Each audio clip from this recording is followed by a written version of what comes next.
So we want to give you tips and tricks of what to do and not to do on closing day.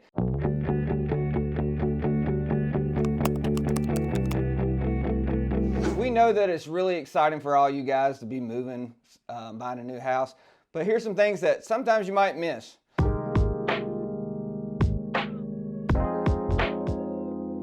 This is a simple one. Everybody should know it, but sometimes it doesn't happen. Some attorneys have multiple offices. Some attorneys go and close at the realtor's office, like our awesome attorneys do. So you need to confirm the time, date, and location of your closing. That way we know that you know to be at a certain place at a certain time. It seems like it wouldn't happen, but it happens all the time. So confirm your closing date and time.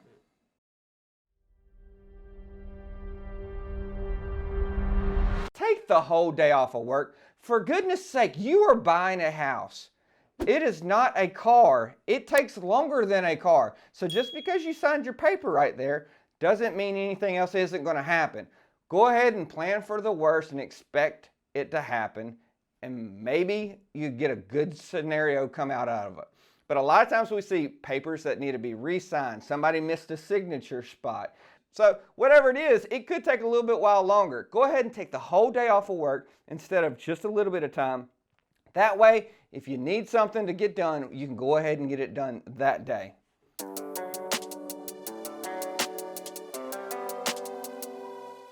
Bring your ID to closing and make sure that it matches what is on your closing disclosures, loan documents, loan application.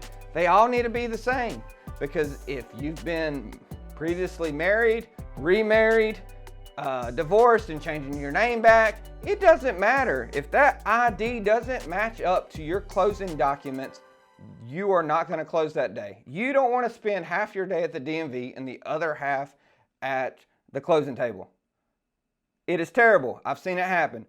Another thing that we see happen is people who let their ID expire.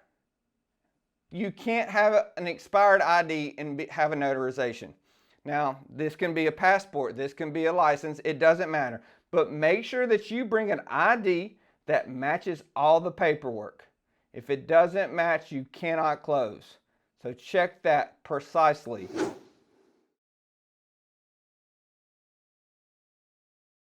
Do a final walkthrough before you actually go to closing. Sometimes you might find out that the seller's left crap inside the house or there's been damage done to the property. You know, for example, refrigerator gets moved, scrapes up your floors. You want to know about that before you go sign that paper. If not, you're on the hook for it.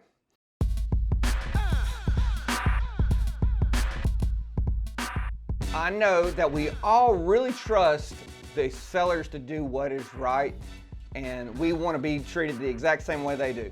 But sometimes sellers don't do repairs that you've asked for on a property. They might do them incorrectly. So another do, go re-inspect the property. I know it's costing you money, but wouldn't you rather know that the repairs were done correct in a workmanlike fashion instead of just a 2x4 stapled up to something or painting over a wall that wasn't waterproofed? Things like that I see all the time. Electrical issues that aren't rewired correctly. We see it all the time. Pay for the reinspection. Go ahead and get that done before closing. That way you don't have any more hiccups.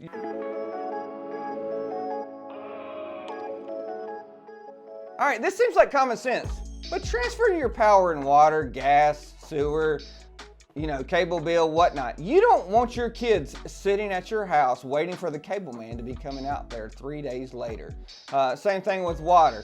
Husbands, your wife probably wants to be able to take a hot shower whenever she's done moving. If you ain't got that power transferred and the sellers go ahead and cancel, guess who's on the hook? You are. This is what we call a potential FF, or a future foreclosure. Yeah, look at that yard. Probably need a goat to get that thing done. But if you want to buy one of those, let me know. I'll show you how to research those and we can write up an offer on it. If you know of anything that's a good deal.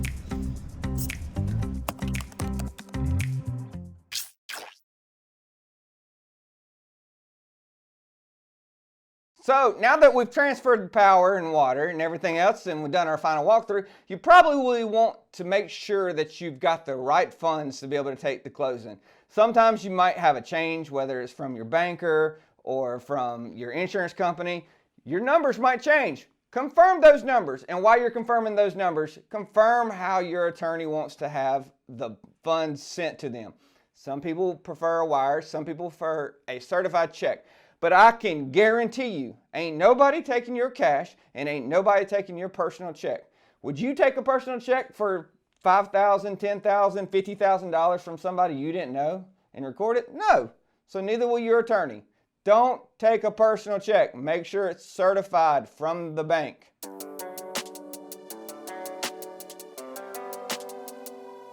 Go over the numbers before closing. Don't expect everything to be correct. You know, sometimes your taxes are off. Sometimes you paid something extra that was put on the closing disclosure that you paid outside of closing, like a home inspection. It could be multiple things, but make sure you check those numbers that they're correct. You don't want to be sitting at the closing table with a hiccup saying, that's not the number I thought I was bringing, or that's not my monthly payment and what it's supposed to be. That's not what my interest rate's supposed to be. Go ahead and look that up, go over it with your realtor. They should be able to talk all the way through the closing disclosures and you'll be happy about it. So everybody be on the same page.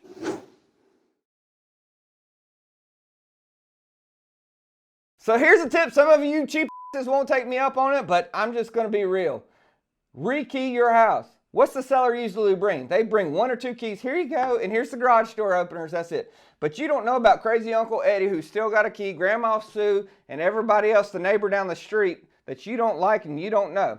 Same thing with garage door openers. I'm going to go ahead and tell you, reprogram those garage door openers because whose car is probably still programmed to that house? Big tip off of that. Most people aren't going to do it, but I really suggest it.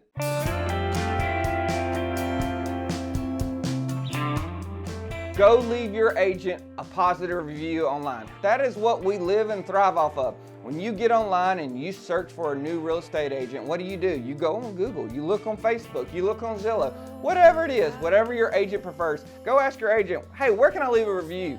Where can I help you grow your business? They'll appreciate it more than you ever know. Hey guys, it's Dustin over here at Mantle. Thanks for coming out to our YouTube channel. We're just here to help our clients find out a little bit more do's and don'ts, tips and tricks, whether it's for yourself or somebody else you know. Let us know what you want to hear and we'll be glad to make content on it.